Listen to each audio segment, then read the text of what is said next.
नमस्कार, जय डुगर, जय मां बोली। तुस दिक्खा करदे हो गुलिस्तान डोगरी खबरें गी ते अ'ऊं तुंदे कन्नै प्रियंका चौधरी। क्लस्टर यूनिवर्सिटी दी जेकर ये गल्ल करचो ते जिस स्हाब दा कैप्शन असें लिखे दा है कि यूनिवर्सिटी ने अपनी फीस जेह्ड़ी ओह् बधाने दा फैसला लेई लैता है ते केह्ड़ी यूनिवर्सिटी दी गल्ल होआ करदी है इत्थै गल्ल होआ करदी है क्लस्टर यूनिवर्सिटी दी जि'न्नै अजें तक्कर अपनी जेह्ड़ी फीस बधाई दी नहीं हून ओह्दे च इजाफा करने दी जेह्ड़ी गल्लबात है ओह् सामनै निकली आई है। पूरी अपडेट केह् है तुंदे नेड़े रक्खां कि क्लस्टर यूनिवर्सिटी जम्मू च अकादमिक सत्र जिसी अकैडमिक ईयर गलांदे ना 2022-2023 दा अंडर ग्रेजुएट ते पोस्ट ग्रेजुएट दे दाखले गित्तै फीस दा जेह्ड़ा ढांचा है ओह् जारी करी दित्ता गेदा यानी कि जेह्ड़ी लिस्ट है ओह् जारी करी दित्ती गेदी है ते इस बेल्लै विश्वविद्यालय च अंडर ग्रेजुएट दे पैह्ले सेमेस्टर च दाखले गित्तै बच्चे भी अपने फार्म शार्म भरा करदे न ते जेह्दी अखीरली तरीक है जेह्ड़ी ओह् 12 अगस्त है जेह्ड़ी ओह् तय कीती गेदी है। एह्दी सूचना जेह्ड़ी है ओह् बी जारी करी दित्ती गेदी है। एह्दे परैंत गै पीजी दे दाखले दी जेह्ड़ी अधिसूचना है ओह् बी एह्दे कन्नै दे कन्नै जारी करी दित्ती गेदी है। कुदै ना कुदै जिक्र करचो अंडर ग्रेजुएट कोर्सेज दी इंदी तमाम जेह्ड़ी तरीक ने ओह् दस्सी दित्ती गेदी है।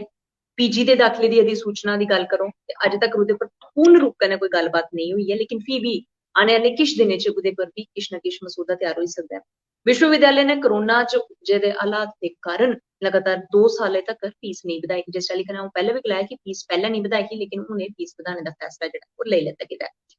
इस अकादमिक सत्र पर फीस बधदी हुई नजर आग यानी कि इक बारी परतियै मां प्यो दे बोझे पर असर है जेह्ड़ा पौंदा होआ नजर आग ते अंडर ग्रेजुएट कोर्सेज जेह्ड़े पोस्ट ग्रेजुएट कोर्सेज बच्चे करन जा करदे न उ'नेंगी बी इस बारी बधदी फीस कन्नै अपना जेह्ड़ा अकादमिक सत्र ओह् शुरू करना पौग यानी कि एडमिशनां उ'नेंगी बधदी फीस कन्नै गै थ्होग। एह्दे परैंत गै जेकर एह् गल्ल करचै विश्वविद्यालय दे अकादमिक मामले दी ते जेह्ड़े डीन ने प्रोफेसर नवीन आनंद होर उ'नें दस्सेआ कि अंतिम तिथि दे किश दिन पैह्लें ओवरऑल मैरिट लिस्ट है जेह्ड़ी ओह् जारी करी दित्ती जाग। मैरिट लिस्ट दे बाद काउंसलिंग कीती जाग जेह्ड़े स्हाब दा प्रोसीजर होंदा उस स्हाब कन्नै जेह्ड़ी दाखले दी प्रक्रिया ओह् शुरू होग